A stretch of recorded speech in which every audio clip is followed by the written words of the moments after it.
officially I'm welcoming you to Let's Talk About It, the November edition. Thank you so much for being here. Thank you for choosing to be on this call with us today. We know Saturdays are very busy. Saturdays happen to be chore days, party days, conference days, PTA day, whatever it is. We know that Saturdays, and for many, it's work day as well. But we're very thankful that you chose to be with us. We don't take it for granted at all. And, for us, everything, everything starts and ends with God. So I'm just going to say a quick prayer. Father, we thank you for this privilege. Thank you, Father, for this weekend edition of Let's Talk About It. Thank you, Father, because after all the postponements, oh Lord, we are here. Father, we know that you have a purpose and you have a reason. Father, for all those that are not yet on this call, please remind them. Let there be a Holy Spirit alert that goes in their hearts, oh Lord, and they remember and they join us. For that one person especially that needs to be on this call, Father, please let that bell ring louder so that they can come in. Thank you for every counselor that is joining us. Let it be an amazing time. And at the end of it, let all the glory go to you. In Jesus' mighty name we have prayed. Amen. Amen. Thank you so much. Thank you. Thank you. Thank you. I never take this for granted, and the crew doesn't take this for granted. A lot goes into having this program, and I'm blessed by a very amazing crew, a set of people that are relentless. Even when I'm tired, they are still pushing and saying, we have a message. God has a message that he wants to put out through us. God has lives that he wants to impact. And so when others are tired, when I am tired, some are still just pushing. And I'm very grateful to God for them. And I pray that indeed, that desire of theirs for us to impact more lives, that desire of mine that will touch lives in a way that will become more tangible. I pray that we'll experience it in the mighty name of Jesus. So you're welcome to Let's Talk About It. Just in case it's your first time here, or you're going to be watching this recording later, Let's Talk About It is a contemporary Christian talk show. And we have our weekend edition. It's at the end, it's the fourth Saturday of every month. So please put it to your calendar now, fourth Saturday of every month. We've been playing around with the time slots because we're trying to find the perfect timing for it. We've tried Friday, we put a tab out there, like a vote, and ask people to vote. What do you think would work? Is it Friday? Is it Saturday? Is it Sunday? It didn't exactly fall anywhere in particular. So that's why we're just trying different things, and hopefully we'll get our rhythm by the grace of God. So today we're talking about what? The relationship roadmap. And I have to apologize as well. So actually, this is the third attempt at having this particular edition, relationship roadmap. The first time I got sick and I couldn't come on camera like that. You would have probably chased me off the camera and said, what is wrong with this woman? Get off screen, so we had to cancel. We apologized. And that was beyond my control as well. But the second time was even more, was totally beyond our control, totally. I had gone on vacation with friends, a country in Africa called Tanzania. And it just happened that while we were there, they had elections. And then the elections went like that. And there was a cyberspace lockdown. And we got caught in that. So you see, there was nothing we could do. I was just thankful that we could get the message out. I think we had a 15-minute window one day somewhere. So I quickly got the message out to the crew to tell them, please announce the cancellation. There is no way we can hold, let's talk about it here from where I am. So for me, that's actually, the third time is a charm. I don't know what that really means, but I hear it a lot. Like, I guess this third time you would succeed. But I believe that today will be a successful day, no matter how many we are. The desire is always to have more people, because when you have more people, the word gets out. But today we're talking about the relationship roadmap. I really love the flyer that went out with it. The flyer is interesting, and the flyer speaks volume. It speaks volume. If you look at that map, the flyer, what does it say to you? So just go into the chat room and tell us, what does it say to you? When you look at that flyer, the flyer is there. I'm sure you have it. What did it say to you? What came to your mind? looking at the pictures and everything there. What was on your mind? And you can actually unmute. You don't even have to go to the chat room. Just put your digital hand up. We like to hear your voice. That's why it's called Let's Talk About It. What came to your mind when you saw that flyer? What came to your mind? Please, somebody. What was on your mind when you saw it? Or you didn't look at the flyer. Okay, go and look at it now. You only saw the title. Go and look at the flyer now. Relationship roadmap. What came to your mind when you saw it?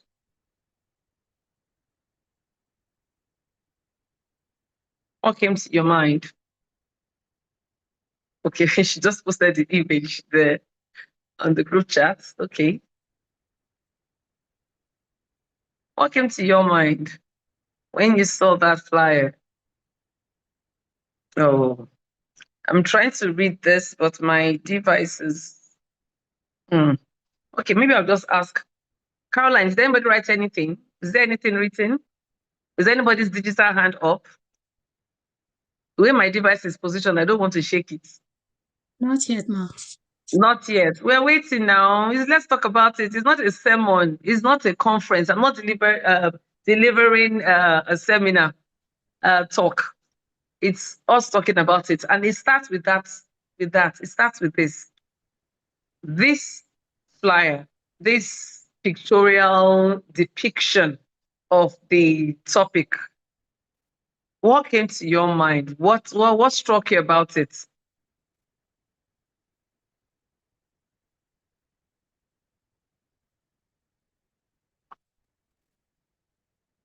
Anybody? Nobody wants to talk.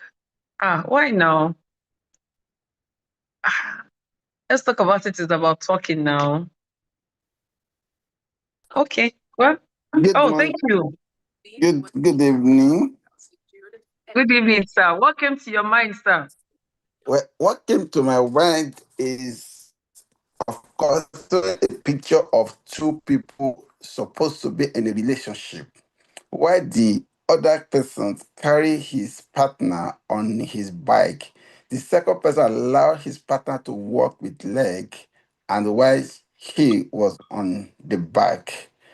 And that struck me about different folks with different mindsets.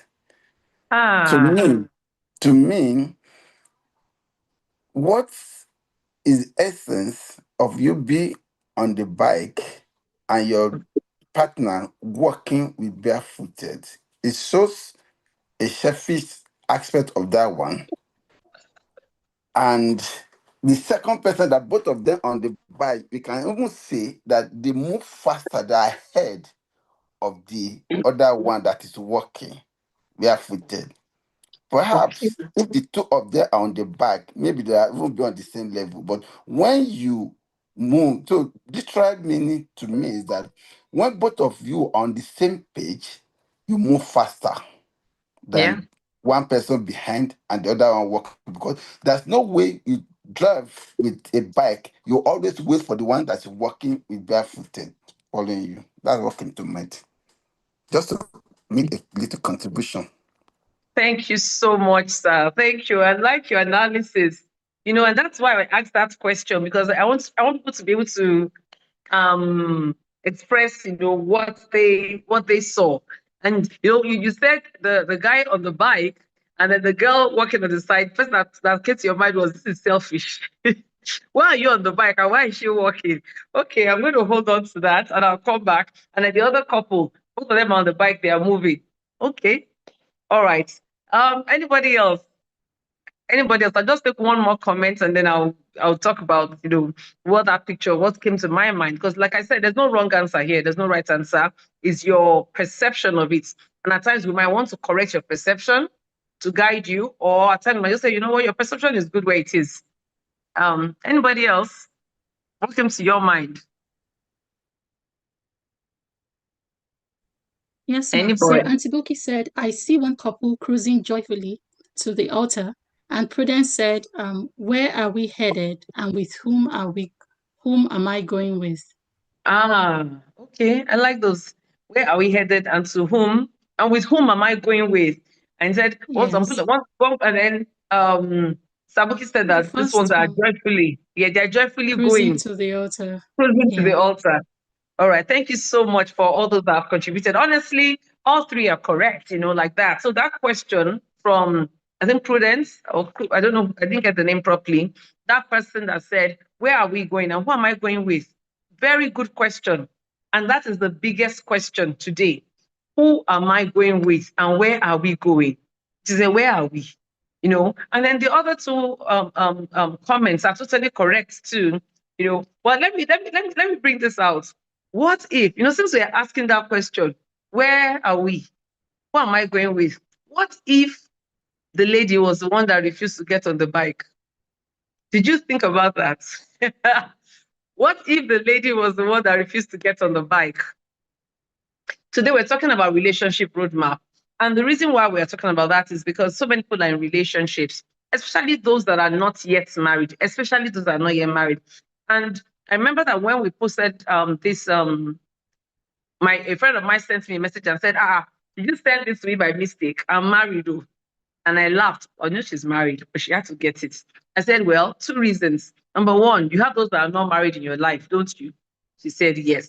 I said, number two, at times, even in our marriages, we need to check where we're going. I'm sure everybody would agree that it's not every single marriage. It's not every single marriage. When I say marriage now, not every single couple is facing the same direction. And that's reality. The fact that we're sleeping and waking up on the same bed, in the same house, in the same room, does not mean that we are going in the same direction. Relationship roadmap, it's like having a GPS. The GPS that we all have on our on our phones now. And then it says turn left, turn right, then when you're driving. How many of us argue with the GPS? I know me, I do. When my children were younger, they used to be like, Mom, stop arguing with this. I'll be like, I know where this, why is he telling me to go that way? Because in my mind, I know where I'm going. And in the same way, at times, even in a marriage, you might think that you're going the same way. But when you question each other, when you sit down, hope I'm getting my points across, because I want to talk about that marriage part so that people know that it's not just about those that are not married yet. It's about those that are in marriages as well. You're in a marriage and you just think it might not be the entirety of your marriage. It might be in your finance. One person thinks, okay, the next big money that comes into our hands, we're going to buy a house. Meanwhile, the other person is thinking, we need a new car. They're still in the same marriage, but their financial goals are different. Or somebody is thinking, I want to start a business. And the other person is thinking, you know what? I think it's time we take a vacation. We have been working so hard for the past 10 years. It doesn't mean they're not in the marriage, but they're in different directions. So that's in finance. It could be emotional. It could be in their, in their relationship with each other's families, whatever it is. So relationship roadmap, for me, as a married person, and I think that for most married people that would join this or see it later, I think it's a time to just take stock. It's a time to take stock and say, you know what, where are we in this area of our lives? Does this man, I've forgotten his name now, I hope I remember before the end of this program today. And he said that one thing that he advises couples to do, especially those that have been married for more than 5 years, and that he knows that it's even more important to do it when your children start leaving the house. Typically in the Western world, they're called empty nesters. So when your children start leaving the house, whether they're going to boarding house or they're going to college, and you're beginning to your nest, especially when they go to college. Because when they're in the boarding house, at least they still come home. When they're going to college, many times they are really beginning to leave the nest fully. He said, you need to start taking stock of your marriage because your marital needs change. Your marital needs change as your years advance. Many people don't realize that. So the person that you married when you were 27 years old, that person is now 47. Their needs have changed, both male and female. Are you taking stock of that? Are you thinking about that? Because talking about relationship roadmap, where are you now? So when you met at 27 and you got married, he wanted to be, or she wanted to be, and let me pick something else. She wanted to be, a particular kind of person, and then 20 years later, because you're not taking stock, you're not thinking about it, you're still thinking that is who that person wants to be or who that person desires to be. I hope I'm getting something across to the married ones, and I hope that those that join later will be able to look at this too. Yeah. Are you checking it out? The fact that we're together, the fact that we're waking up on the same bed, or we're waking up bearing the same last name, or we're waking up with the rings in our hands and we're married, does not mean that we are on the same page. Does not mean we're on the same page. Yeah. Needs change, it changes. And many times we're so stuck in that person that we married then when they were younger. And then even for those that get married when they're more mature, it's different. It's different. And he said, I'm trying to remember this man's name. He taught me that. Have I done it always? I can't lie because I won't tell a lie. I haven't. But I know that it's something I should start doing more often. And he said, every year, take stock, just you and your spouse. So take stock and ask each other, where are we and where are we headed? And you have like different areas of life you can look at. You can look at your spiritual life together, even though before Christ will stand one, each person by its own. But as a family, you can look at that. Your spiritual life, you can look at your finances.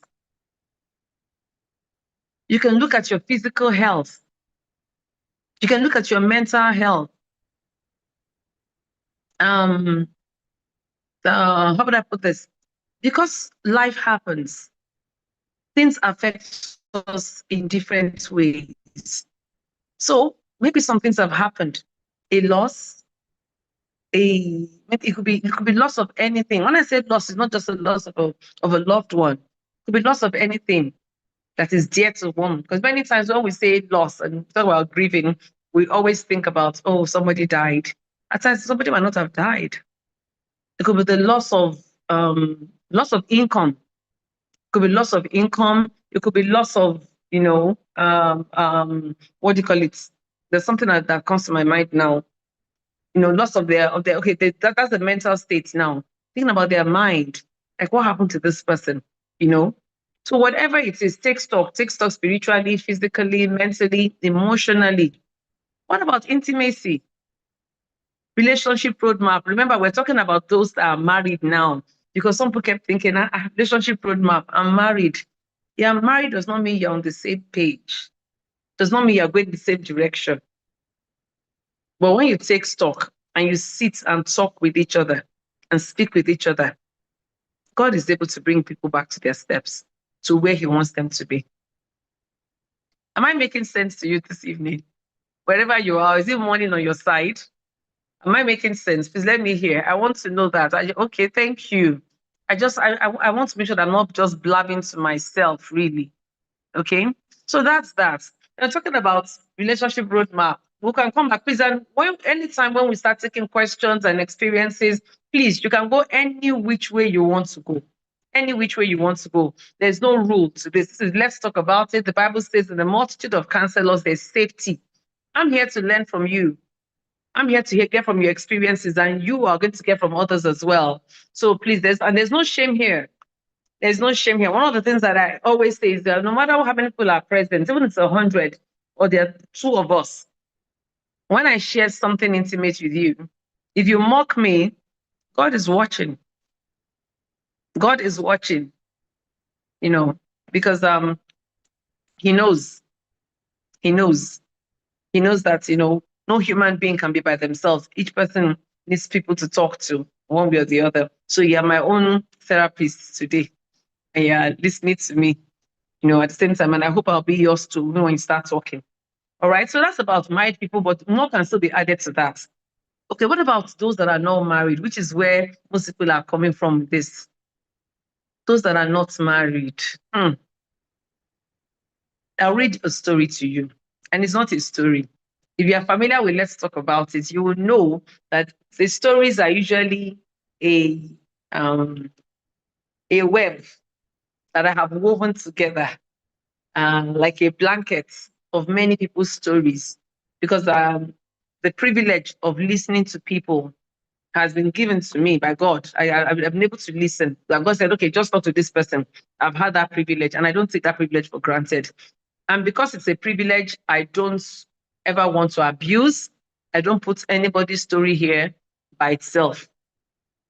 The stories are always laced, they're always intertwined. So just to help us understand what we're talking about here today, I have one such story. So let's go. So Nkechi and I met on a vacation 2 years ago. Oh, 3 years ago, sorry. Nkechi and I met on a vacation 3 years ago. It was truly a chance meeting, but I know God had a plan right from the beginning. We were both in the finance sector and had attended a conference in Belgium.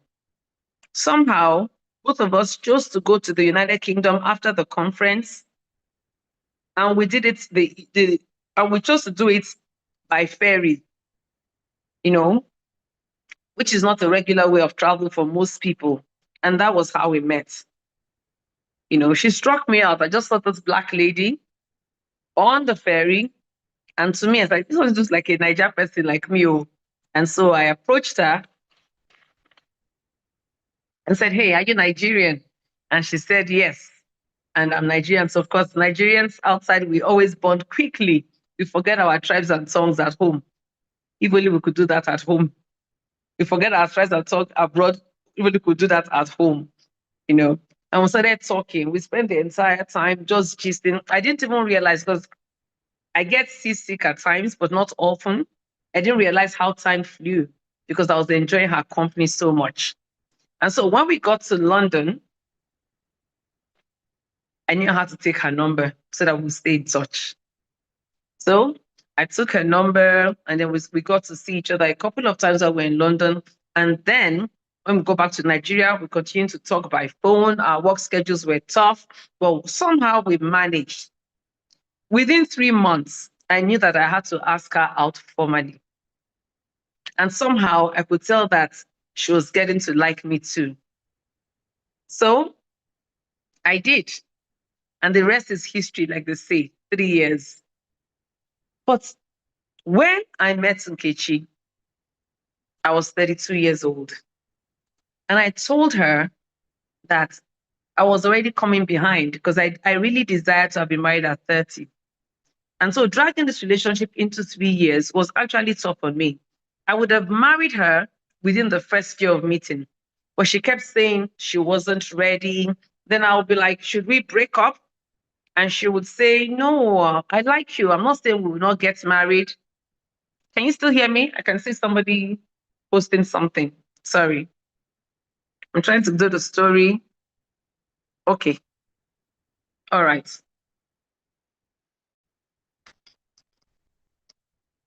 All right. Okay. I would have married her within that first year, but she kept saying, I'm not ready. And I said, okay, should we break up? And she would say, no, I like you. She kept telling me that she likes me. And we dragged on for 3 years. My family loves Nkechi. I've gotten to meet members of her family, and I think they like me too. But somehow she just keeps stalling. I have gotten so frustrated that one time I actually said we were going to break up, and I broke up with her. But I could not even hold on. Within 2 weeks, I was back at the steps and asking her we should just continue. But inside of me, I knew I was getting very impatient. Nkechi turned 30 last year, and her next birthday is coming up soon. She's a December baby. So I'm asking, what do you think is happening? We're talking about relationship roadmap. So please, what do you think is happening here? I have 2 stories to share today. That's the first one. And that for me is question was, it could be male, it could be female. This is happening. this is happening, you think, what is going on? 3 years, relationship roadmap. Some people don't even know that years have passed because they just drag it and that person is pulling. So my brother that had commented before and said that guy was on the bike and the lady was walking, maybe that's Nkechi and the person that wrote. Maybe that's Nkechi and that person whose story I've tried to, shake a bit so that you don't know exactly who this is. So multitude of counselors, what do you think is going on? Or do you have a similar story to share? Should I share the second story back to back? But I don't think I should do that. I think I should get comments about this relationship roadmap with that thing. What do you think is going on here? And you can apply this to not just this story, to anything around you, to anybody else that you know. If you want to speak, please just raise your digital hand and we'll unmute you because we want to learn. He's waiting. I know that one way or the other. If he's not on the call now, because I won't tell you, he's going to watch it later. But he's wondering, 3 years. He was 32. He's 35 now. He's like, what is going on? What is going on? She is 30. She's going to be 31 this year. In December, he says. What is going on? Because many times people think, oh, because they are younger. I think they're mature. They have good jobs. They're doing well. What do you think is holding her? And I asked him, I said, do you think she's cheating on you? And he said, no. He said, no. That I've thought about that. I've investigated. I've tried to figure it out. I said, I can say for certain she's not cheating on me. Okay. All right. So the ball is in your court. I'm going to wait. Then we'll take the second question later. All right. We want you to unmute, please. Let's talk about it. Unless you're not in a quiet area. We don't want to let's write about it. I really want to hear your voices. I really want to hear your voices. Well, Caroline, if somebody has written something, can you just read it out to us so I don't mess up with my screen? But we really do want to hear. Multitude of Counselor, what do you think is going on? I'm going to call this guy Stanley. What do we say to Stanley? What do you think is going on with him? Relationship roadmap. A map is supposed to guide you to your destination. That destination for this unmarried couple is the altar. Or it seems as if Nkechi is stalling. She's holding back. And in real life, it could be Nkechi and it could be Stanley. In real life, it could be a male, it could be a female. Why do you think people hold back when it seems as if everything is excellent in that relationship? When they seem to be mature enough, when they seem to have their finances in place? What do you think holds people back? What do you think we can say to Stanley? Should Stanley walk away from her? He tried it once. He said he was back there within 2 weeks. What do you think it is? Okay, I'm waiting. I'm muting myself now. So I want to hear from you. Relationship roadmap. Do you have a similar story? Do you know someone that has gone through that? How did it end? What happened? I want to know. I want to know. I want to know. How can we help? Because from other people's stories, we can learn. In the same way, from other people's stories, we have one. Okay, let's go. I'm excited. Yeah, I'm sorry, I can't turn on my video. It's really late. No, you don't. That's okay. You don't have to have your video on. Just your voice is fine. Okay, thank you. Thank you very much for this. I think that one of the reasons people hold back is it could be fear. Fear that, yes, I like this person, but I'm not really sure whether or not the person, liking this person will remain, or whether or not the person will change. So sometimes it's how will I say it? It's a reaction to trauma, or it's coming from a place of trauma where people have actually gone through things, or they have seen other people who, yes, they dated 7 years, they knew each other, everybody knew, everything seemed perfect. And then they get married and things just change. So it could be fear. It could just be that she's she's dealing with something alone. Ideally, she shouldn't be dealing with, she should be, upfront, I would say, to share and say, look, this is the issue. Maybe I saw something with my parents, or I've seen something with friends, or I have, gone through a similar situation. So I think it could actually be that she's, she could be coming from the place of trauma, and she's doing it alone. Thank you. Thank you so much. So it could be fear. It could be a place of trauma. Maybe something happens to her, and it's all happened to somebody else, and she's seen it, and she's like, I'm afraid. I'm not going to let this happen to me. But when people say that, okay, your hands are up. Okay, just a few minutes. Let me just respond to this. Thank you. When people say that, and I understand, I can't trivialize that at all, because there are some things that I personally have dealt with too, and it makes me afraid, So I know what fear is. But the reality of it is this: stalling without getting help is not going to make a difference. So if you stall for 10 years and the years pass, you can never get those years back. You can't. I don't know who needs to hear this. The years of stalling, the years of being afraid without working on what your fear is, those are wasted years. If you're stalling, or if you're waiting and you're working on it, maybe you're in therapy, or you and the person are talking about the issues, whatever it is, then they're not wasted, because you're working towards a goal. But if you're just shutting down, you're holding it in, and day by day, 3 years have passed. Some people, it's even longer than that. And they wake up one day and realize, oh my goodness, where did the years go? Where did time go?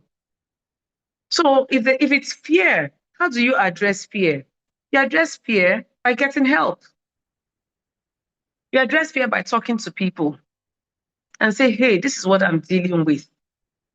This is how I need to go. Well, what do I need to do? I like this guy. I really do want to be with him, but I'm afraid. I am afraid. When my sister said, maybe it's something that's happened to somebody else. Yeah, I have dealt with something like that before. Someone that was afraid to get married because of her parents. She liked the guy so much. She liked him so much, but she was scared because her parents' marriage, as far as she was concerned, was traumatic, even for them as children. She said the parents, all she ever saw was rancor, fights. And she kept saying to herself that, why would I want to be in this? Because all they did was fight. The only thing that ever brought them together was paying school fees, paying the bills, doing stuff like that. But once it came to interpersonal relationship with each other, once it came to them being in the same space, they couldn't deal. And so she likes this guy, but this is even something that happened years ago, because she's my peer, she's my friend. And nobody understood why. Especially at that time, we're all young, so we didn't even understand what's wrong with this girl. Are you okay? This guy likes you now. He's crazy about you. That was how we felt. Crazy about you. But the day she opened up and said, I'm afraid. We're the same age, same level of exposure and experiences. All I could do was listen. I didn't have the experience, obviously, to be able to say, get help. And because, but now that my sister said that, it's a legitimate thing. But I'm saying to that person that's afraid, if you're in a relationship and you truly like this person and you truly want to be with them, then you need to get help. Don't waste your years. Don't waste your years. Imagine if you got help a year ago or 2 years ago, and you have those beautiful years as a married couple. Imagine. So just think about it and say, if at the end of the road, we're going to be married for 70 years, I'm just saying that, and I've removed 3, why did I waste 3 years now? I want the maximum amount of time with this guy because I love him so much. I want the maximum amount of time with this lady because I love her so much. What are you afraid of? The easiest way to overcome fear is to face it. facing it with the help of other people, facing it by actually analyzing those issues, whatever it is. If, that friend was around now and is not married, I'd have been saying to her, or if I was, this mature, I'd have been able to say to her that, my dear, number one, yes, we mirror a lot of the things that we see in our parents' marriages and the marriages around us, but you can purposefully and intentionally walk and work at not becoming what they were. You can purposefully and intentionally do that. You walk in a different direction and you work towards not becoming that. That's what I would have told her. I don't know where she is now. We lost touch. It's been many years. But if anybody else, needs to hear that, I hope that helps. Thank you so much, our sister, for contributing that. Okay, anybody else? Anybody's hand up? Hello? Anybody's hand up? Somebody said my hands are up. Yes, my hands are up. Yeah, yeah. This type of things happen severally. Number one, like I had already written, have they defined the relationship? As the girl really agreed, I like you does not mean I want to marry you. Is the girl really sure she wants to go into a marriage relationship with him, or he just likes him? Like me, your courtship depends on how far. I was quite ripe. I was 26 plus. My husband was about 32. The two of us were ripe and we knew what we wanted. We loved each other. Within 6 months, we just started planning marriage, and our courtship was just in fact, the courtship time was the preparation time for the wedding. So, and today we are 45 years in relationship, still as if it was yesterday. If not that we are still grown-up children, grandchildren, and all that. We are still trying. So is she really sure she wants to go into a marriage relationship, or she's holding on? She has her eyes somewhere. She's holding on to see if that one will work or not. So let me keep this one, just in case the other one, I'm really committed to her. I really want to. It's not going to work. So this one can be an extra, can be a standby, so to say. Maybe he's an extra. Yes, just holding on. Well, if this one doesn't work, the other one will work.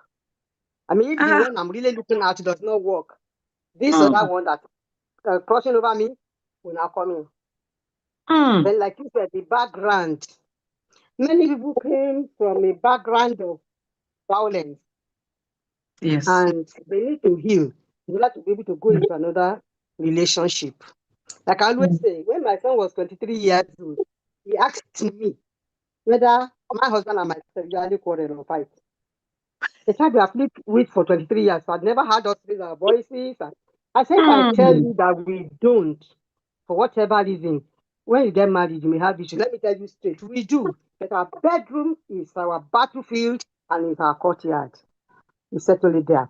So if it's a background, it has to be healed. Then they may be looking at something. I had a particular daughter in the Lord who came to me. I said, why are you waiting? He said, Mommy, I would even like to see you. We'll discuss it. This boy says he's ready. You are mature enough. You are 27, going 28. What's the problem? He said, Mommy, I don't have anything. I don't want to go into a man's house without having anything. They said she came with the bag. So I'm just saving money so that I'll be able to contribute to the wedding. I said, how much do you want to save every month to contribute to the wedding? I think nobody has money in stock for wedding. Most we just put the date forward and trust God to go on. That she will not want to go into wedding, she will not contribute to or start to look at the husband for all that she needs. So there's so many things that could hold people on. So she may need to heal. She may need to discover that it is not all about money or what she can bring in. It is about the fact that. So I have the opinion that if she needs to get some advice, some counsel, I think she should. Thank you so much, Ma. You've said so much. Thank you. And congratulations on 45 years. Mommy, we're calling you back. You have to tell us the trick. My sister's already congratulating you there because 45 years is not beans. You are 45 in April. Wow. Congratulations, ma. And decades Thank ahead, you. ma. In Jesus' name. Amen. Amen. Amen. Mommy, you have to invite us for the 50th. Honestly, that was a lot. That was a lot that, was just unloaded. Said, number one, is the guy sure? Because I had asked him before. I said, are you sure that she's not cheating? He said he has investigated. Another one, Mommy just said something now. She said, what if he's extra and she's still just looking the other way and saying, maybe the other person shall will still come. So are there people like that? Are you in a relationship and you don't know you're the extra? May God deliver all of us. Are you sure? Are you sure? And you are putting your everything into it, and you're actually not the real McCoy. You are the extra, but you don't know it. My desire, my prayer is that if you are the extra and you're true, that God would expose it and that you'll be able to get out. Then she also said that they defined the relationship. I think in this situation, they defined the relationship because he said the relation, and he told her, I want to get married to you. And she said, I want to get married, but I'm not yet ready. But the reason for not being ready is what she has never stated. Like, why are you not ready? And she's not stating it. So that's there. Then I picked this up as well. She said her 23-year-old son had to ask her, like, Daddy, don't you quarrel? And I know that so many times I've heard those kind of things. Some people say, my parents, I think I've actually spoken about this before, and let's talk about it. When somebody said that the first time she and her husband quarreled, that she thought the marriage was over. And I was looking at her like, what does that mean? Because she was talking to me when I had been married for, and we're married for, years now. She had married for years as well. I was like, what does that mean? She said, because she just felt like everything was finished. And she had never experienced that with her parents. She didn't see her parents quarrel. She didn't see them settle anything. Everything just seemed to be, yes, yes, go, move, like that. So at times, maybe when we think we're protecting the younger generation from our buhaha, we are doing them a disservice. So maybe, of course, we don't want people to be going crazy and throwing things at each other or shooting each other and all that. No, that's not what we want. But I think it's important that they know that there can be disagreements. And I'm glad that Mommy said that she said to him that we quarrel, but our bedroom, and I wrote that down, is our battlefield and our courtyard. So there can be a battlefield and a courtyard. So it means that the battle will stay there, and then they will judge it by themselves, and they will finish it up as well. So much to learn. Like I told you before, let's talk about it. It's a multitude of counselors. And the multitude of counselors, you have safety. I'm taking something away from all that she has said. We have Thank you another so hand up much, now. Ma. Okay, one other hand is up. We're still talking about. Okay, so we're still talking. Please, just 1 minute. We're still talking about. So, welcome to Let's Talk About It. If you haven't sent that link out, this conversation is getting hot. We want you to know relationship roadmap. Where are you in your relationship? Earlier on, I had spoken about even those that are married. Are you still on the same page? The 27-year-old you married is 47 now. Are you on the same page? The vision that you wrote at that time, are you still following it? Some people had vision written out. Are you following it? Are you on the same page? That one is there. And for those that are not married, the next story I'm going to be talking about is actually for someone that's been, anyway, we'll talk about, I'll read it out. Then you get to see another side of this. Relationship roadmap. Where are we? How are we moving on? Should I back out of this relationship? Should I continue? Am I wasting my time? You are hearing the answers here. Thank you so much. All right, so the hand that is up, please, can you unmute? Just give us your first name and carry on, sir or ma. Hello, good evening. Good evening, all. Good evening. Good evening. My name is Tuluwale K. Awopeju, and I'm glad to be on this program. I'm really learning a lot, but I'd love to add to one or two that the earlier contributors have said. By my observation, I think, and I believe the old time religion. I so much believe in the old time religion because this new era or these new generations. Like I'm part of the new generation. I can see I was so much. about to ask whether, Uncle, please, are you 80 yet? No, no, yeah. No. I'm part of the new I'm generation. just teasing. I'm just teasing. But at least I saw. I've been there with my parents, how they grew and how they grew into marriage, how it was loving when there was nothing, even in the midst of tribulations and challenges. But the things we have nowadays, in these early days, is that what I think we have these days is a little bit more of carefulness. Youth singles are being very, very careful these days due to what they see and what they hear, the societal device, and what have you. So many things out there. So many things. Today you hear somebody's getting married, and in the next 2 weeks they're divorced because they've not been able to understand themselves. And you see people who got married and within 10 years they've divorced because they felt probably that the kind of relationship they had before they got married should continue, not minding responsibilities were certain.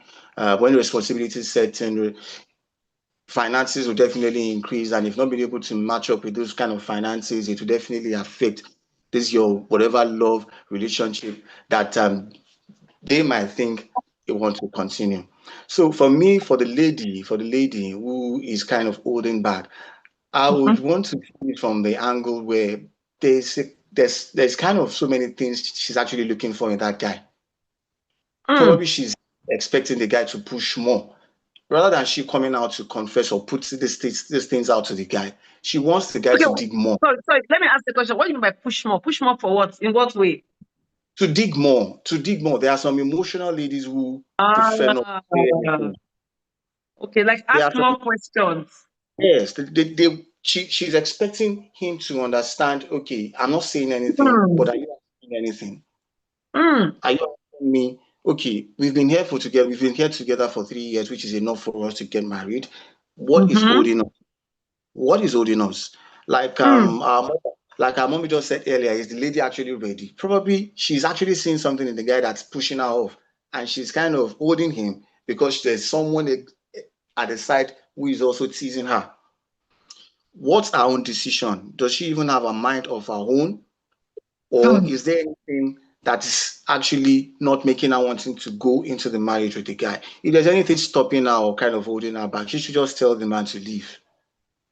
If probably on the emotional part of it, she's expecting the guy to dig more, I would want to come from that angle. If she's that kind of a person who is probably an introvert, who is shy of saying or expressing her feelings, but wants the guy to dig more and do more findings to get to her, we're at her lowest place. When the guy gets to her at her lowest place, then she'll be able to express herself more. But these days, are guys willing to dig that deep? Are men willing to dig that deep? Okay, I'm talking to a man. Let me ask you that question. Why are men not willing to dig that deep right now? Why? Why can't? You know what? Let's talk about it. So we have diverted to this area now.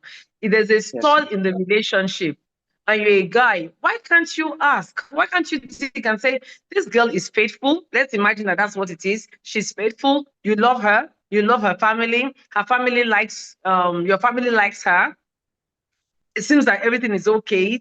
What is it? Why can't you dig? Let me ask that question. Why can't you dig? Why are men not digging and being more patient? Okay. Why I will, let me put myself in the position of the guy. Exactly. I'll put myself in the position of the guy. Now, probably this guy has tried to dig deep. and he has been turned down so many times. Maybe in the using harsh tones or using attitudes or behavioral attitudes, and the guy might not like, if I dig deep more than this lady might just throw up, and he just repels and goes back. What if he has tried as much as possible and this girl just stays in her corner and says, no, you haven't done enough, and this guy keeps trying? My kind of person, if I've tried to that kind of extent and I see that, okay, babes, what is the problem? Talk to me. We've been together for 3 years. Is there anything that is holding you back from married? Am I not good for you? Okay, is it the finance that is not yet enough for you, or is it do you have a dream that you want to actualize before you say yes? If there's anything, just tell me something. And she feels, no, everything is fine, everything. I'm not just ready. It will get to a point I'll just have to stop and say, okay, no, I can't push further. So, okay, so what's your advice to Stanley now? What should Stanley do? Stanley has waited. Stanley says he's 35 now. Stanley wanted to get married at 30, but he did not meet the right person. But at 32, he felt and still feels that he has met the right person, but she's stalling. He's 35. He doesn't know what to do. He broke up with her for 2 weeks, and he came back. I want you to say something to Stanley so that when he hears it, he will know how to move on. I'll be frank, man, because I'm a realist. I would not want anything to hold me back. I will actually advise Stanley to try one more time. And if it doesn't work out this time, I think he should just give it a lay low and move on with his life. There are some things that you just need to take drastic actions rather than hold on. And the time is going, like you said. And by the time you keep waiting till around maybe 40, you kind of like, okay, how many years to retirement? How many years or what powers do you still have to work again, considering the family responsibilities that will be there, that the man still has to go through while he's still young? If he wants to do it early and move on, I would suggest and I would advise that Stanley should just give it a try one more time. And if she doesn't actually attend to him or accept him, he should just move on calmly. That's what I'm just going to advise, man. Okay. All right. Thank you so much, Olu, for the contributions. Very thankful that you're on this call today. So how many of you got something from that? I got a lot. He said, ask questions. And it's true. I have observed that, it seems as if the young men of this generation, they're not as patient when it comes to courting. They are not as patient. They just want to move on. Like you said, no, okay, now let me move on. Let me just move away, But the truth is that if you truly love somebody, then you stay. And that's why I respect Stanley so much. Because I think Stanley is pushing. But on the other hand, I don't want Stanley's years to be wasted. I don't want Stanley to end up marrying someone that was unwilling to marry him. I don't want him to end up someone that was unwilling to marry him. So that's why we're having Let's Talk About It. And we're talking about this relationship roadmap. Where are they? This is where Stanley is. He's gotten a lot of information today from all that people have said. He also said that people are being careful. Being careful because of the things that they have experienced. But at times, okay, so Tony has started by saying he likes the old-time religion. And I like that too. And old-time religion in terms of traditions and all that. But the truth, I've also discovered that many, many, many, many of those marriages, not the ones that are being true, of those marriages, if you speak to some, especially the women, if you speak to many of the women, they are filled with resentment. And I'm being real with you. Many of them are so resentful. If you're in the audience and you know what I'm talking about, just put a thumbs up or a yes, or you can disagree with me. Because I've realized that, we've gotten accustomed to people saying, no, they married, they stayed longer, they did this. And I love it. It is good. But many of them stayed longer, they were there, or they're filled with resentment. They're filled with resentment. We're talking about relationship roadmap. Thank God for Christ. There's this person, I'll call her one of my mommies. She's much older. She's like 80 now, and God will keep her. She's about 80 now. And many years ago, maybe about 20, yes, about 20 something years ago, I was, much younger. And she said something to me that stuck with me. And she said it's about her husband. She said, see him now. He's always around. When we were young and I needed him to be here, he was gallivanting about the whole place. And I could hear the pain. But because she's like a mom to me, and I didn't know how to respond. How old was I? But I could hear. She was speaking to me as a daughter. She was speaking to me as a friend at the same time.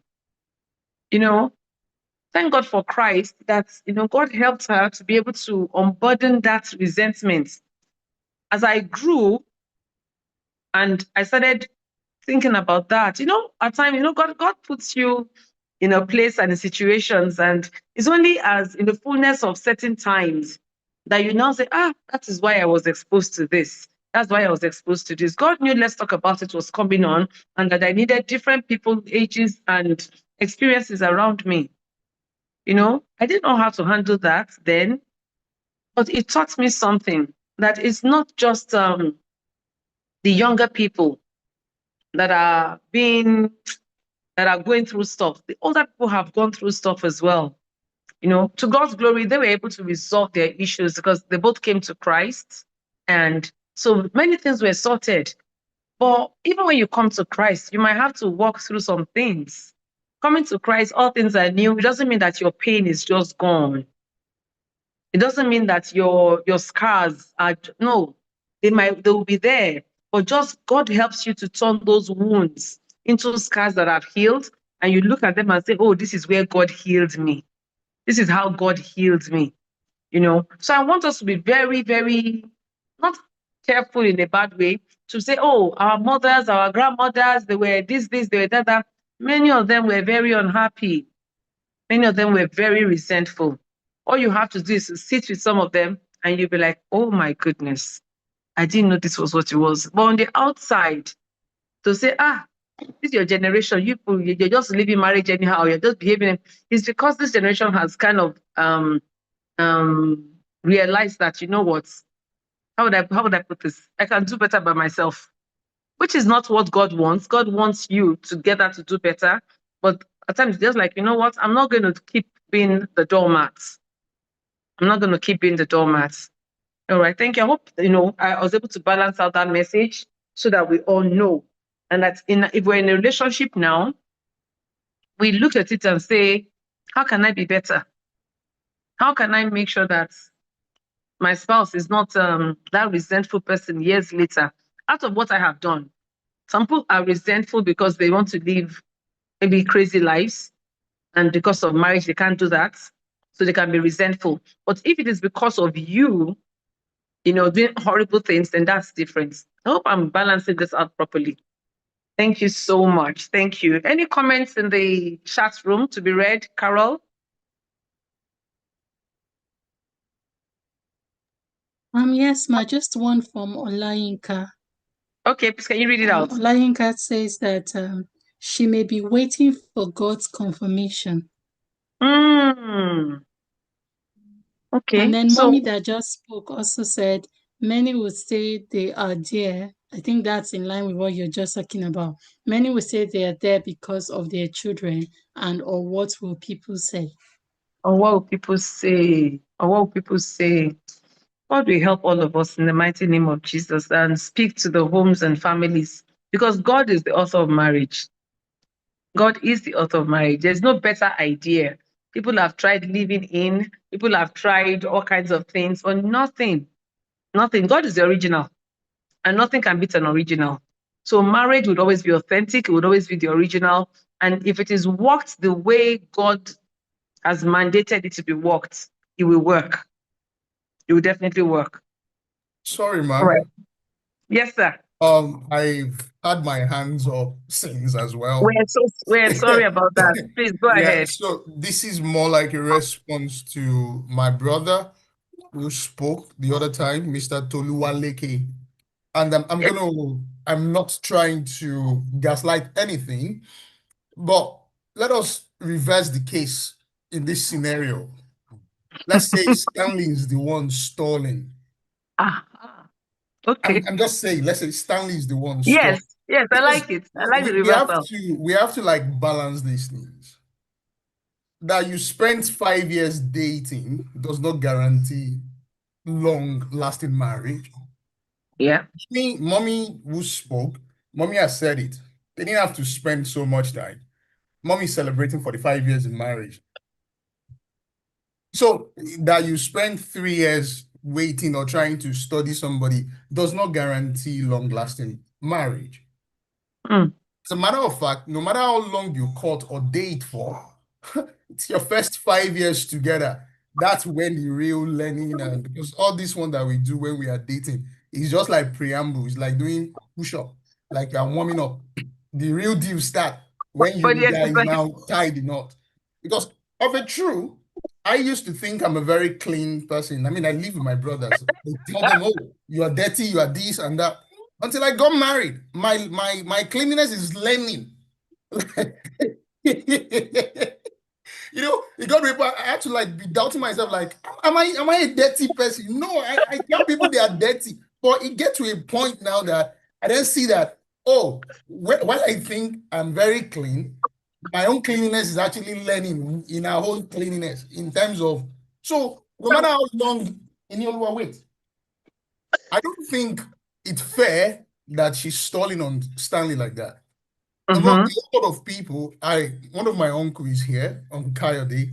I remember one of the conversations we had, and that changed a lot of things. That's why it's really, really important that you talk to people and talk to the right people. Good. Because when you think, to the right people. To the right people, because we cannot understate the place of prayer, because God will always direct you to the right people. And then when you have the Spirit of God in you, it helps you to discern. So you know what is the right counsel to follow. I don't know if you understand me, ma. Oh, yes. So my point is that don't stall so much. People have, if he said he wants to get married at 30, that's a goal. It's not because he doesn't have what it takes. Okay, then he met you, and then you say you're still stalling for 3 years. To me, I don't know what to say about that. Don't be a wicked person, because the truth is, there are some people. I mean, when some people want to do some equation, they will tell you, when you have, my mom had me very young, and now we could see, yeah, it might be rough at first, but then at what age? Yeah, God's timing is the best and all like that. But don't join your human wicked factor into it. If you are not doing, just clear the road. It's true, auntie. As a matter of fact, if we leave the shores of Africa and then you come to the western part, then you understand that, as a matter of fact, there are so many people who would just pray or hope that somebody just look their side. When my own fiancée, then when she moved to Europe first, in my mind I was saying, I mean, you would find somebody, until I got here and realized that there is nobody. I told you there's nobody. It's lonely. I mean, people are lonely here. So if you find there's nobody looking at your side, I can please testify. be considerate. Caroline, you understand what I'm saying? Just tell this lady, this is my advice to Stanley. I love my young people. Time is going, but please, just if you see that this is not working, because it is one thing, it has to do with the mental part. Because when you feel like you have everything, what is the problem? Is he, if you don't like him, just tell him, I don't like you. Let him go. There's no point delaying things, because here is the thing. If she spent 5 years waiting, studying Stanley, all those ones is waste. The real study starts when you move in together, and then you start seeing your true color. People can pretend for so long. It is until you move in together. So you don't know.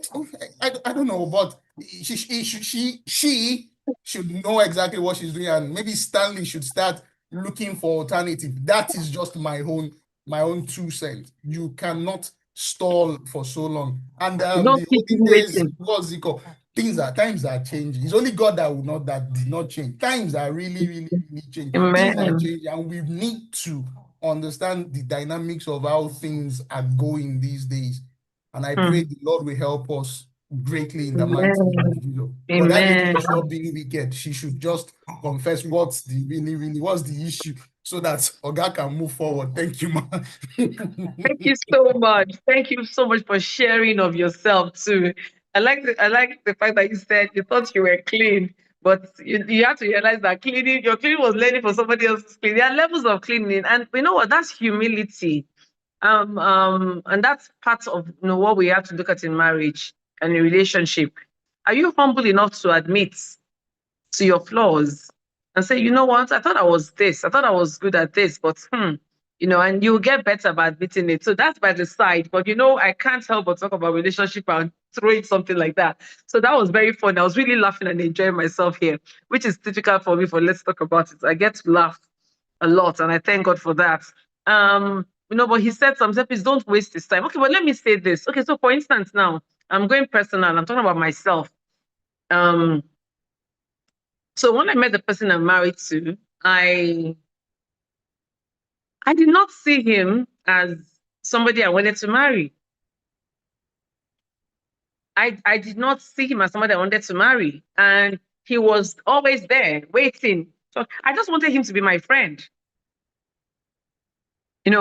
I wanted him to be my friend. And I guess the more we talked, the more we were, spending time, together, hanging out with our friends, going out places and all that.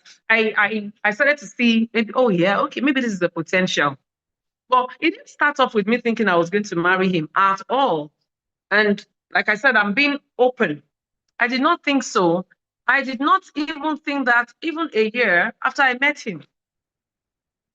Even a year after I met him, even more than a year, I just thought this person can be my friend now. This person can be my friend, But things can change. So what I'm thinking here is that maybe, but the only thing, the difference is that I did not say, hang around me. I kept saying, please go and look for somebody else. So I didn't lie. I did not pretend to say, to be stop pulling him along. No, I did not. I said, no, go and look for somebody else. I'll be your friend. I'll be your sister. I'll be that. I just said that, so that you could fly away if you wanted to fly away. But she is not saying that to Stanley. She's saying, I want to marry him. I want to marry you, but I'm not ready. And that's where my own problem is in this situation. Because I wish I could talk to her and just say, it's either you cut the apron loose so that this guy can go, and just tell him point blank, or you open up and say what the real reason is. What is holding you back? I was much younger than that. So I could even say, for goodness sake, how old am I? I'm 21 years old. I'm 20. How old? 20 or 21? So I beg, no big deal. Like that. But you're 30, so it means you're a bit more mature. And you're going to be 31. It means, and you've known him since you were 27.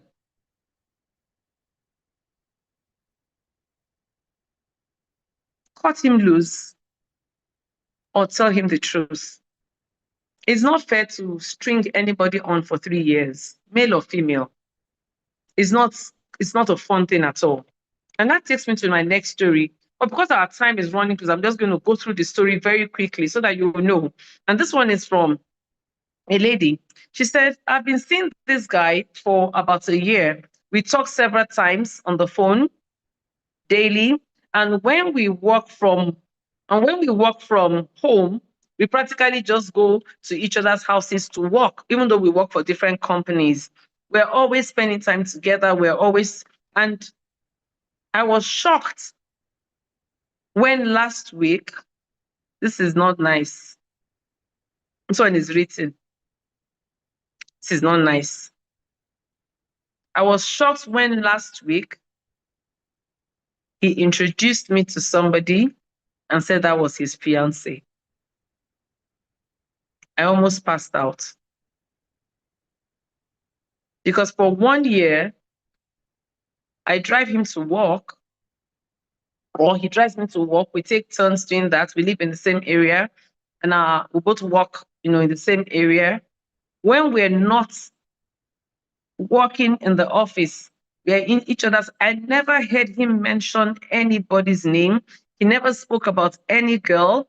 I didn't see any girl's picture. He was just always available. So where did the fiance come from? 1 year of my life I have put on hold for these idiots. What did I do wrong? Relationship roadmap. Counselors in the house. This one, my heart is breaking for her. I don't even know what to say. This is not made up story now. This is not me putting several stories together so that you don't know who it is. This is written. What's your counsel? What do you think happened here? How can we avoid this? 1 year, 1 year. That's a lot. That's a lot. For people that have their own lives, their own cars, it means they're mature enough to be doing things. They're always together. They don't work in the same office. And yet, when they're working from home, if it coincides the same day, they'll be in either person's apartment or home or room or whatever. How do you do that with somebody? I'm sorry. Men, how do you do that with somebody? How do you hang out with me so closely? How are you body with me? We're in the same. She says, I never saw any girl's picture. He didn't mention any girl.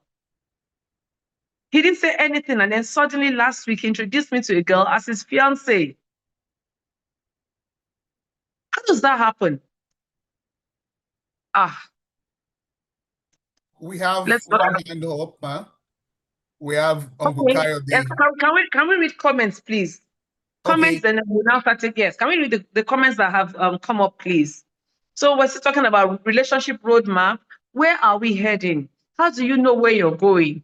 Please, I just want to reiterate that. That's why we're talking about this, because it's happening. You know what? And more than anything else, I'm in Nigeria. In Nigeria, the theme now is Dirty December. Tomorrow, December 1 tomorrow is November 30.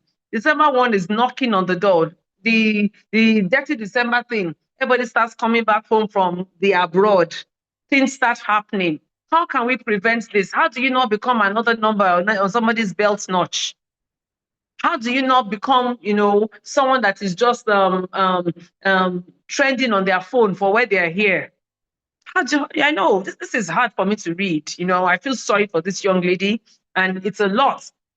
So please, that's why we're here. Relationship roadmap. Any angle you want to go from, either this my young lady's story. I'm going to call her. I'll call her Boma. I'll just call her Boma. So Boma or Nkechi and Stanley. Let's go.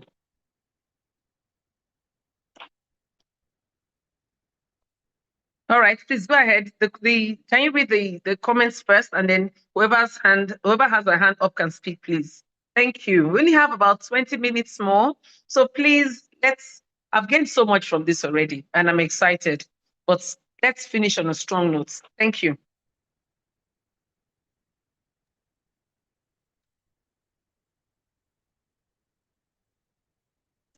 Uh-oh, what happened? Everybody's now quiet. We have a comment from Prudence. It's actually a funny one. Okay. I will take it from the first one. I think it's Mommy. Mommy said you can never know yourself enough in courtship. I just hold on, please. I'm Very sorry. true. I have a toddler and a baby with me. Congratulations. You can never know yourself enough in courtship, no matter how long. Yes, and that's very true. That's very true. Caroline, please, could you help me take over the comments, please? So Prudence, said, it says, I think both of them are idiots. Oh, I think it's safe to ask. Hold on, please. Hold on. Which is it Stanley and Nkechi, or is it Boma and the guy? Who are the idiots? Boma and the guy. Okay, please go on. She said, I think both of them are idiots. So I think it's safe to ask what we are doing. I think, what are we doing? So maybe they didn't ask. Prudence, that's savage. That's very brutal. Okay. Any other comment? No, ma. Okay, all right. Thank you so much. So please, counselors in the house, we have two scenarios now. Any comments, please? No, let's talk to Boma. Boma, my heart is breaking for you, but I have my comments. But I want my co-counselors to speak first. My heart is breaking for you, and for any young lady or young man, because at times just a young lady could be a young man too. Could be a young man. It can happen to anybody. But so let's hear from you, please. You only have a few more minutes, 20, okay, maybe 18 minutes now.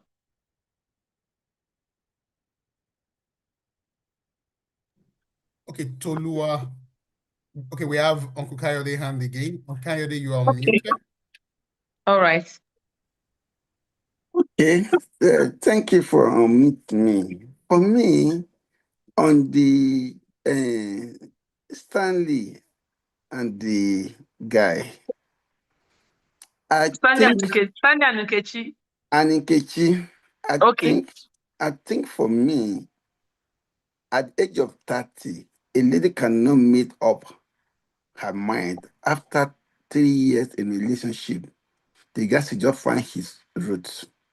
At that age, lady usually be the one to even be mounting pressure on the guy, not the other way around. The moment it's the other way around, it's obvious that is not the lady's choice. She only keeping her hanging in case. But let me ask a question. Maybe that's just societal. Sorry, Mr. K, can you hear me? I can hear you. Okay, I'm breaking in between your comments because I want you to respond to this part. So what if that's a societal expectation that because I'm 30, it means that as a girl, I should be the one pressuring the guy? What if I'm confident I'm confident to know that even at 32, even at 35, even at 40, I'll find someone to marry me. What if I'm confident enough to know that? And say, yes, I agree with you. But there's this popular saying in Yoruba that as in literally means that if you are start a business and you are doing a preparation of a business for 3 years, that's 366 days times 3. And you could not tell after good 3 years whether you are going to settle down with him or not. It's obvious something is missing somewhere. Yeah, I agree with your own story that at early stage, you were not even decided, and which is similar to mine. At every stage, I will walk up to my wife, how far? She said that she's still praying. And my consolation then was, you are praying, that means God have not said yes or no. No. If God will say yes, obviously, I won't be spending this time, wasting your time to be praying. So it helped me to know where we are going. And helped me, it give me hope. Each time she's telling me she's praying, it's an hope for me that something will come out of this prayer, long prayers. But for Nkechi, telling the guy to hold on there and not even giving a clear picture of, okay, let's start planning for this, let's start planning for this. If you can say you are not ready, but you are even making some moves, okay, maybe take her to go and see your parents, meet this, and give a clear picture that, okay, this is why we are waiting. It's understandable. For this one, I beg, please advise Stanley to find his square root in case he's looking for someone else already. That's of that. But for thank you Boma, so much. So Stanley, for Boma, okay. So for Boma, it's sad. It's sad. But the reality is that this thing happening on a daily basis. Yes. I have a friend. I even send the link to her. I don't know if he joined the group. This similar thing happened to her. She lived abroad. Okay. And she's dating a guy. The guy, it was in the process of the dating, they're planning to settling down together. One day, she stumbled on the guy's phone and saw a particular number that is in, the guy locked the number. Along the line, she found out to get the guy's code and open the number, only for her to discover that this guy already married in Nigeria before coming to Canada. Oh my Married, and she was the process of bringing the wife to Canada. She has made an attempt for her like twice. He says he called me, and the guy was even did a visa for this, bought a ticket trip to this lady to Ghana for an holiday. In the process of filing for this girl to come to Canada next year, and they were together planning marriage for next year too. How was he planning? Let me ask you a question. How was he planning to have 2 wives in Canada? Even when she confronted her, she was still telling her, when she confronted him, he was still telling her that she really loves her, she do this, she do that, and she know how to settle that person. She can't afford her for another person, this and that story.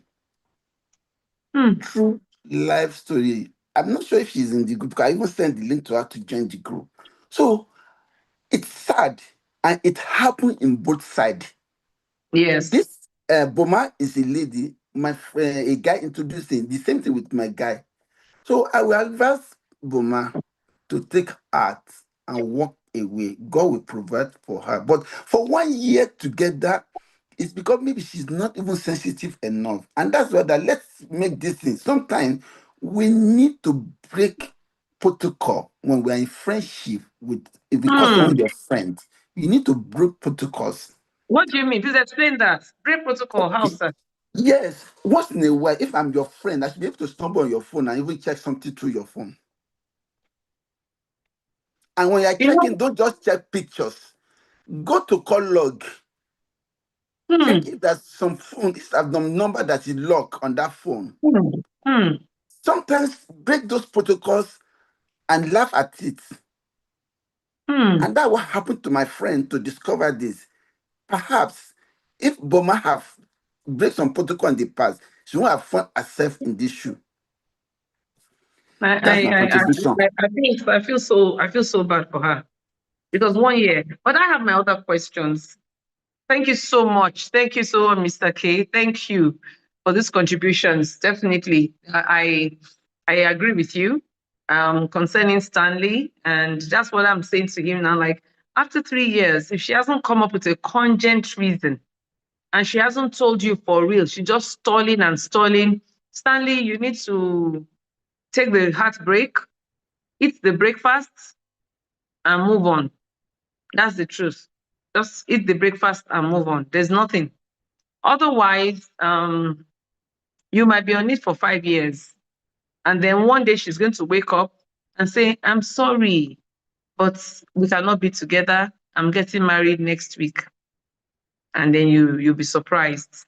You'll be so surprised, you know. So for me, Stanley, truly, number one, give her, talk to her, be open, ask her those questions. Like our brother, Mr. Tolu, had said, he said, ask her the deep questions, you know, dig deeper. Ask her. Spend that time. You can take time out, you know, and just say, you know, this is what, get to the bottom of it. If she's not opening up, then she probably is not going to open up to you. And then for me, that's also another sign for you to watch out for in marriage. Someone that is so closed up, that cannot express herself to you. Sister Buki had said that she should not be going through whatever she's going through alone. So if she's going through something and she can't express it to you, then maybe you're not supposed to be together. It means that she's not comfortable enough, or she doesn't trust you, or she doesn't think you can accommodate whatever it is bugging her. I'm not saying she's a bad person, but definitely she's not the good person for you. She's not the right person for you. She's not the correct person for you if she cannot accept that you can be there for her. And so that's that. For me, that's what I'm saying to Stanley openly now, is give it one last run. Do the best you can, since you seem to love this person so much. But if at the end of the day, nothing is coming forth, eat the breakfast, my dear brother. Eat the breakfast and take a sabbatical. Let's get over the heartbreak. The Bible says that God is close to the brokenhearted, and he binds their wounds. It doesn't matter what has broken your heart. God's word will not fall to the ground. Hold on to that word. God will heal that wound. It will become a scar with which you'll be able to tell a story. You will look back in life and say, oh, this scar is there, but guess what? This scar is because I have victory in this area. Okay, Stanley, that's my word for you. Thank you so much. Anybody else, please? I haven't spoken about Boma yet. We have Toluwaleke Okay. hands up. Okay. So to talk about Boma. So I'm unmuting you now. Oh, all right. Well done, Ma. Well done, everyone. Boma. Why you call it like that? Well, I will just say, like I said earlier, I will always speak from a point of a realist who would always try to fit himself in that shoes to see how it fits. And Boma needs to be asked so many questions for her to have that led on for a year. One year. Yeah, did she not? I just want to take a quick reference from what our mommy, who has 45 years in marriage, had said. She said, you must define the relationship and act. Once they are sure they are led into it. She did not define. Did she keep the relationship as platonic, or was there at a point a kind of transfer to a mutual friendship? So she needs to speak. Boma needs to actually be real to herself that within that 1 year, she keep a guard as a guard, or in between they fell off and became mutual, but yet the guy did not even thought of saying, okay, I like you, let's get into a relationship. If a guy has not actually approached you within a year and all of a sudden you see him bringing up a girl, I don't see why you should be angry, because that really means that she's obsessed. But it's not, but you see, it's easy to say that as a guy, but it's not fair. Well, we've had an episode where we actually called DTR, Define the Relationship, many years ago. And it was true that we said define the relationship, ask questions. But it's also not an excuse for a guy. Let's be real. Tolu, you are not married. I'm just saying, not you now. You are not married. You and Boma, she picks you up to go to work in her car. On some days, you pick her up to go to work in your car. Okay? When you are not working in the offices, you choose which house to stay in to work so that you are together. You guys go to the gym together. You guys are always, well, I'm sorry. Well, even an appearance, the appearance of it is not fair on Boma. And guys need to stop that. I'm serious. So I know what you're saying, but on the other hand too, even you as the guy, shouldn't you just ask yourself that, does this seem right? You know, the reality of it is this. If I were his girlfriend, that he now introduced as his fiancé, maybe he has now proposed to me, I'll be very upset. Let me ask the ladies on the platform. Please, ladies on the platform, if you were, what name should I give to Boma's friend now? Let me call him Charles. If you were Charles's fiancé and you hear about how close he and Boma were, or he and Boma are, please tell me, what will your reaction be? They go to work together. They are eating and drinking together. They're going to the gym together. I'll be very uncomfortable, okay?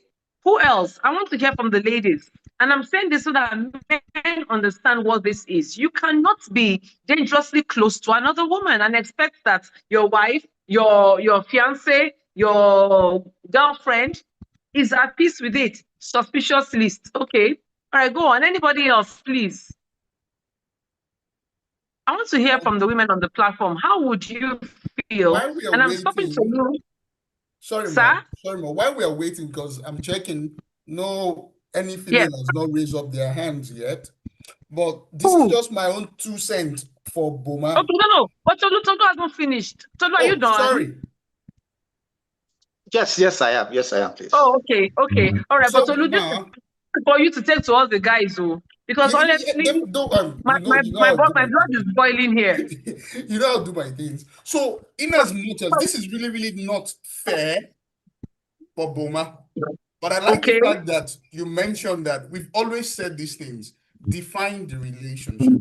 Yes, we do. I would even take it outside of that. If you're my friend for a whole year, what kind of conversation do they have? Do you understand what I'm saying? If we say that... She said he never mentioned any girlfriend. And for Luke, I understand he did not mention any girlfriend. But then this is the thing, for you to be thinking that, oh, probably we are in a relationship. It depends on the kind of conversations that you both have been having. And on the other side, in that 365 days, Auntie, don't they have like mutual friends? Is it that it's just the two of them that just goes out together all the time? Don't you know other people around him? In 365 days, will you say that you don't? Because, we've said it on this program, times without number. It is even dangerous for you to date or cut somebody that you don't know anybody with, or somebody that nobody can call to order. So these are like guards, these are like safe measures that you need to, let me call it 2-factor authentication on relationships. You cannot date anybody that nobody can talk to when they are angry. You cannot, because these are the things. I would advise, this is what I tell my younger brothers now. Anybody that we cannot talk to or that we cannot say, okay, there's somebody in their family or maybe an auntie or an uncle that they respect that can call them to order. No, you cannot, because it's dangerous. Yeah, very dangerous. And also, another thing that I do, Uncle Ken knows about this thing. When I was dating my fiancée, one day I just went to their house unannounced. What kind of character do you have? I mean, when people see you and say, oh, this is the person I've come to look for, well, how would they react to you? Who is this person? Because we can pretend, I've been saying this thing, but this is the reality of things that people are dealing with. We cannot be saying that, okay, yes, you need to even define relationship. It's really, really, really, really, really important, so that we don't end up on this kind of. And also, there's so many stories like this out there that people ought to have learned from. People should not be close-minded, because you need to, when it comes to relationship, you need to be open to talk and to speak and to listen. And most importantly, to learn, because all this thing that we're talking about now, if people are here and you're not learning or you're not picking anything from this thing, then this is waste. Because this is, you understand what I mean? So it's really, really important. I'm sorry that this happened to Boma, but you need to define relationship. It has to be. You cannot assume. Relationship cannot be. You cannot establish anything based on assumption. If he has, even as a matter of fact, this Charles, as we name him now, it could just be that he just did this setup just to get rid of Boma. Because where did the girlfriend just shoot? Yeah, guys can do that, auntie. He could just set it up just to get rid of her. Like, okay, I've seen everything that I want to see, or I've done everything that I want to do with you, and I know that this is just going to piss you off. And he just my goodness! So people are wicked and all like that. But if you do not define it, that's wicked. Then I'm sorry to say, but it's just so sad. It's just so sad. Thank you. Wow. Thank you so much, Mr. Dami. Thank you so much. Thank you. Wow. It's been an amazing conversation today. And I just want to quickly add, and we have so many hands up too. Oh my goodness. Let's take the hands quickly, please. Mine was up first. Okay, please go ahead. I'm just gonna, I stand with what you said, that the guy should have also made it clear to Boma, because we're all mature. If someone is acting like they like you guys are in a relationship, you would know. There was a time quickly that I was in school back in uni, and then there was this guy that reached out to me one day, and he wanted my notebook, and I told him I had a handout, and I gave him the handout. He was just very appreciative of what I did. But I discovered after that day, he always wanted to know where I was in school, and when we meet, he always wants to hold my hands to work and everything like that. I was like, if he's not going to say anything, I'm not going to say anything, because I was in a relationship, but he didn't ask me. And it seems he was just assuming that we're on the same page. So one day, and he became very protective of me in a way. So one day my friend was like, Caroline, what's going on between you and this guy? I'm like, nothing, no. He did not say anything. I'm like, just meet him like that. But I had to like meet him. I was like, this thing is getting intense. So what's going on? And I was like, he is hoping that we'll continue like this and end up in the future. I said, but you didn't ask me now. I have somebody. So he was very upset with me. That's just one scenario. Then during youth service, I, on the other hand, met this other guy we're getting all close together, chatting and everything. When we went on break, we're always talking. So I was thinking that once I'm back, he was going to like make his intentions know everything, but nothing happened. Like when I got back, we just continued. He didn't say anything proper, but was expecting us to start relationship privileges. I don't know how to put that, but because I'm traditional in that way where I want everything to be properly stated and all, I refused to ask him to make his intentions known when mature. So, and I refused to push for that. And I also refused to assume to be in a relationship with him. So I just tried to draw that line for myself. So one day I had a birthday party. He's in another town from where I was. So I went for his birthday party and surprisingly, as God will have it, some girls, I don't know how that whole thing came about, but you know how they put the celebrant on the spot and ask them several questions. That was how the girls are like, oh, do you have a girlfriend? This guy did not want to answer. He said no. He did not want to answer. The girls are like, oh, I mean, I was shocked, like, where is this coming from? Like, they might have seen this guy moving with other girls. Maybe that's why they are bringing this up. They insisted until, like, Joko, this guy pointed to another girl as his girlfriend. How did you survive that party? They did not know me there. Nobody knew me because they used to come to my own town.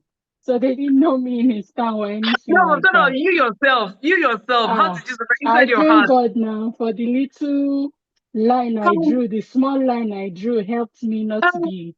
Thank God. And I never confronted him or anything because thankfully I also tried not to assume to be in a relationship with him, but he was calling me constantly, asking me what have you eaten, like the whole normal relationship stuff. And yet he was moving with other girls. So I think we're mature. If you see someone coming to you like that, you're not interested in them, tell them.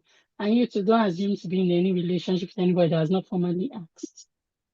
That's word. Thank you so much for sharing so beautifully. And so it's true. Define the relationship. Talk. Oh yeah, I'm enjoying this. Hands up. All the hands that are up. We need to hear from you. What is your line of thoughts? What are you thinking? We're rounding up. So what are you thinking? We're going to take Sister Buki now, and after that, we'll take Omotayo. Thank you. Okay, thank you. Thank you very much. But I think maybe we should take Omotayo because I spoke earlier. I really have a lot to say on this topic, but I can step down for someone else because I don't agree with the guys at all. Thank you. Thank you. Thank you. Please, oh yeah, let's do this. I have to stop saying this, like I'm going to fight now. But seriously, Omotayo, please go ahead and speak, and then I'm going to go to the lady, lady to speak, because honestly, I really, personally, I am actually sick and tired of men saying, but I didn't say anything to her. You didn't say anything to her, but you acted it to her. You didn't say anything to her. And guess what? Your words, your actions, they all mean something. So whether you're saying it or you're acting it, it means something. You're leading somebody on. You're leading somebody on, and it's not fair. It's not fair. We're talking about this situation a few months ago, and the guy was like, I just thought she was my friend. I said, you thought she was your friend. She'll make fish stew. She'll bring it to you. When she travels abroad, she'll buy stuff and bring to you. What do you have? You have two heads. What about the other guys in the office? Why didn't she buy for them? I said, no, I just thought that because we were very special together. I said, no, you were enjoying what was happening. And you know, if you're a child of God and you enjoy that, it means that your heart is slipping into sin. And that's reality. Unless you don't know God. If you don't know God, then you can do what the world does. But if you're a child of God, whether you are male or female, and you know that this person things that you're in a relationship, because of the things that you're doing, and you're enjoying it, you need to go on your knees and say, Father, I'm sorry, because you are leading somebody on and you're accepting what is not yours. Whichever way you look at it, it's sin and it's not of God. Seriously. And for me, usually I try to be on the side of the guys too, but this time around, I can't be on the side of the guys because guys are the ones that enjoy this the most. They enjoy this the most. All right, please go on, Brother Wotayo. Yeah, thank you very much again. So my own experience, I have two experiences. I'll share them one after the other. When I was 7 too, there was this lady I met at the orientation camp, and we just kind of bonded. And so I was like, okay, let me just, we became friends, everything. You should start with friendship. And let's see how it goes. And then probably I'll reach out, I would, kind of, take things further. But I discovered that along the line, she just got close to another person, right? And interestingly, at that time, I was reading this book by this book on personalities. What's the title again? This very Tim Lai book, very popular book like that, about sanguine and the likes. So I discovered that there are just people that they are very, very lively. Anywhere they go, they just light up those places. And if you are somebody who probably you're already, planning, you are single and probably you want to get into a relationship, you tend to just kind of like those kind of people. And so I just liked her. And she was a very, very good person. Very, very thoughtful, very good, very kind. And the same way she's been to me was the same way she was to this other guy. But the other guy, this very kind of reserved person. So the other guy tends to be, spirit controls temperament. Thank you, ma. So the other guy is also very cheerful. He's also this sanguine kind of person. So they tend to bonded more than even the way both of us were.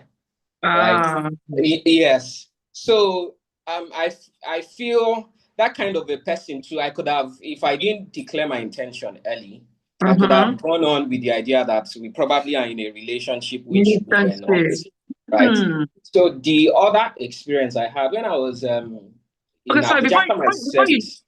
before you share the other experience, so how did you walk yourself away from it? We were still very good friends. The interesting thing was after we left the orientation camp, they posted us to different local governments.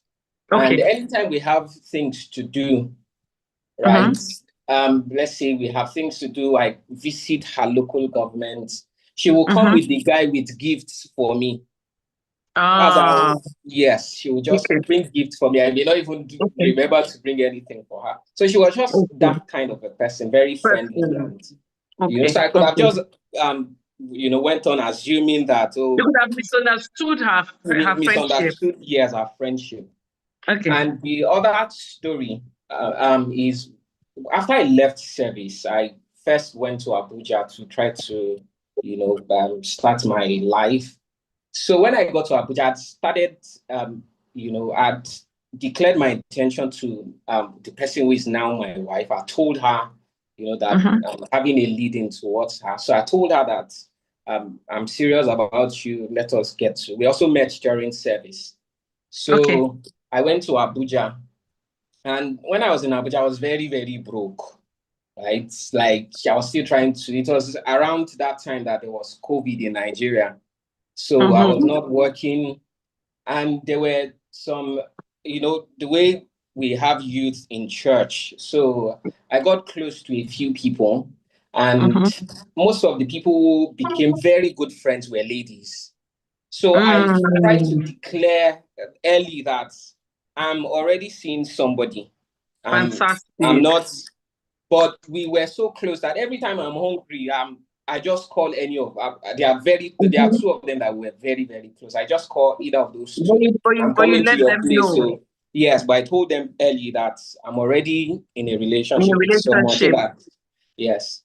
So anytime I'm hungry. They also visit me sometimes, but went on like we're very, very good friends. I spend most of my time at their place, and things like that. So I feel in the case of this lady, and what I think about it also is that it is also possible that this guy had been making subtle advances towards her that maybe she innocently rejected it, like the way you said earlier that when uncle was making advances towards you, were always telling him to look for other girls and things like that. It's also very possible. Didn't reject him. No, Boma didn't reject him. Boma thought they were in a relationship. Okay, so I think that's my own contribution to the story. Thank you, honestly, Omotayo. Thank you. I'm excited that you're on the call, and thank you so much for sharing. I really appreciate when we can share so deeply from our own experiences. And I have to say this as well. I'm always very thankful when I meet couples that can talk about their pasts, with each other openly and say, I like this person, but I'm thankful. You can tell that I'm thankful that it wasn't that person at the end, it was you. Why am I saying this? I'm saying this, like I said, me and relationships and love, God have mercy on me. It's something that people should build into their marriages as they go into marriage, just build it into it. And when you do that, when you're able to do that honestly, not pretending, when you're able to do that honestly, it saves you a lot of trouble. It saves you a lot of trouble. Nobody is seeing somebody in the future and saying, so who is this person? Just be open. Just be open. I know that some people, but you also have to know the capacity of the person you're dealing with. Growing up, and I was the kind of person that I would say, so this is my father and I now. I'll tell people, I'll say, there's some things I could not ever just get into, because I won't know when it will just come out of my mouth, and I'll gist my father one day when I'm home from school, So in the same way, if I'm close to you and you're a guy that is my friend, and it'll be very, very hard for me to cheat on you. That's the truth. I'll be able to do it, because if we have that kind of closeness, if I step somewhere, go out somewhere, and somebody even, like those who say they're toasting you, I'll come back and say to you, talk to you on the phone and say, hey, guess what? This person was toasting me, this person did this. So, so I like that. And I pray that many more people, especially those that are coming into marriage, they have that openness. They have that openness that they can nurture, not abuse, but they can nurture and create a healthy environment for their marriage to thrive. I hope I'm making sense, with this my rambling here. I hope I'm making sense, but with the number of people that I get to talk to and the kind of experiences that I have and I've seen, I know that it's top notch. It's something that's very, very vital. And so our last guest today to speak, our last counselor to speak for this day, this beautiful day, I've enjoyed myself so much. It's been an amazing thing. And I know that everybody that has joined, by his mercy, you're taking something. You are taking something. You're taking something, away. Not just for you. You're taking something away for other people. And before we even round up fully, please share the link. We're on YouTube. We're on Instagram. Share this link. Follow us. Tell others too. There's nothing like having a message and not having the crowd, the congregation, the audience, the targets to be able to get it across to. So please help us out. Thank you very much. All right, our dear sister Buki.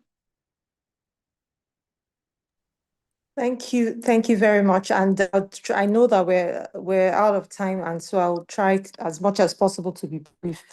I'm very passionate about this topic, and it's because I have suffered it before. So, and I think it's very unfortunate many times, and we put a lot on the woman and say, oh, define relationships, and I agree with that. More and more, I think more and more women or more and more ladies are learning to do this. But traditionally, this was not how we were raised. We were not raised to be asking a guy what are you doing with me? What are we doing? It was just the signs. You knew when somebody liked you. I mean, what does it mean when a guy randomly asks you, a guy who's your friend, what's your genotype? Genotype is not something, it's not what did you eat this morning. It is deep.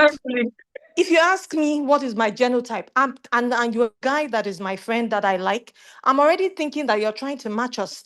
There's nothing else about it. So expecting me to be the one to say, oh, what are you doing with me and all? That's not how we were raised. But I believe more and more we're now raising our girls properly to be aware of these things. Guys do these things all the time.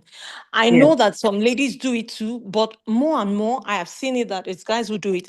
And it's painful to have guys act like they're clueless. You know, I have no idea. I didn't know you were doing anything with me. What's wrong with saying, oh, you know, this person is your friend? There's no random gist that links the person to know that you have a girlfriend, you know, to say, oh, you know, there's somebody, there's no random gist at all. You're just, you know, being friends. A girl is not a guy. Women are different. What we react to and what, you know, essentially what makes us know that someone likes us. We look at the way they treat us. The person is calling you, you are the first person they call in the morning. They call you early in the morning. They call you late at night, you know. I think at the point in my life, I had to now then make a rule and say, please, after this time, no guy should call me, because people, it didn't happen once, it didn't happen twice. So it's something that guys do. And they know, but for the benefit, in order to take the benefits of being in a relationship without committing. So you're eating free food, you're getting all the nice stories, you know, the person travels, they buy you gifts, your birthday, they make it special. You enjoy all the benefits, but you don't commit. And then one day, 6 months down the line, you show up with one very pretty lady, you know, and say, oh, by the way, this is the person that, and sometimes you actually even hear it from someone else that, oh, by the way, did you know that this person did this? So again, I know that we have a lot of ladies on the call. I know that, you know, our mommy said earlier on about defining relationships. We are just coming into that. We were not raised like that. But now that we know, let's open our eyes. Once the guy is doing one, two, just immediately find a way. God will give you the wisdom without sounding desperate to say, you know, ask the question, please. So are you seeing someone? You know, are you seeing? It's just direct. I'm not seeing anyone, no, but you, are you seeing someone? Let's do it so that we just, you know, we don't become resentful women, you know, or people will become very suspicious once someone looks at you once. I mean, I have too many stories to tell, but I'll just cap it up with, you know, let's not just put all the responsibility on women. Guys need to learn to stop being clueless. Don't be clueless. You know what you are doing. You are eating the free food. You are doing all of those things. You are calling me at night. You're calling me at night. You're asking me what am I wearing? You're asking me, what are you wearing? What are you wearing? Okay. That your nice white shirt. Why are you asking me? Why are you asking about my genotype? Exactly. Thank you. Thank you so much. Please. Thank you so much, my dear sister. You have spoken, I mean, you spoke my heart, and that's the truth. And you know what? It carries on into marriage. And men need to stop acting clueless. You're not foolish. You make decisions in your life. You make decisions in your offices. You make decisions in your families. But suddenly you are clueless. You do not know when you acted like that. And I say, I know that girl, there's nothing between me and her. There's nothing between you and her. But yes, you're calling her at all times. You're batting for her. You are calling her to wear the white shirt, according to Sister Buki. Saying, what shirt are you wearing? What kind of rubbish is that? I'm very serious. Please, men, own yourself. Own it.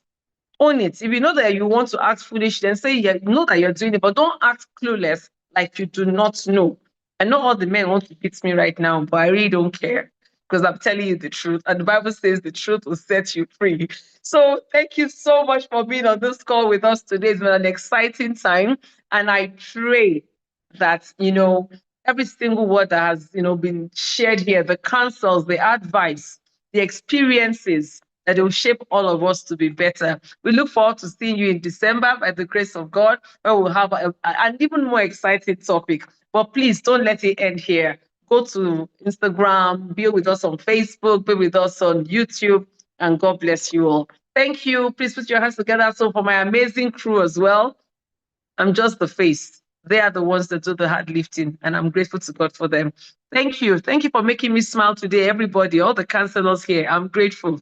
You've made me smile. I've had such a hard week. You will not believe how hard I've had a very, very tough week. I mean, this month has been something else in different areas, you know. But just know that let's talk about it. I'm grateful. Thank you so much, everybody. God bless you. Handing over to the crew.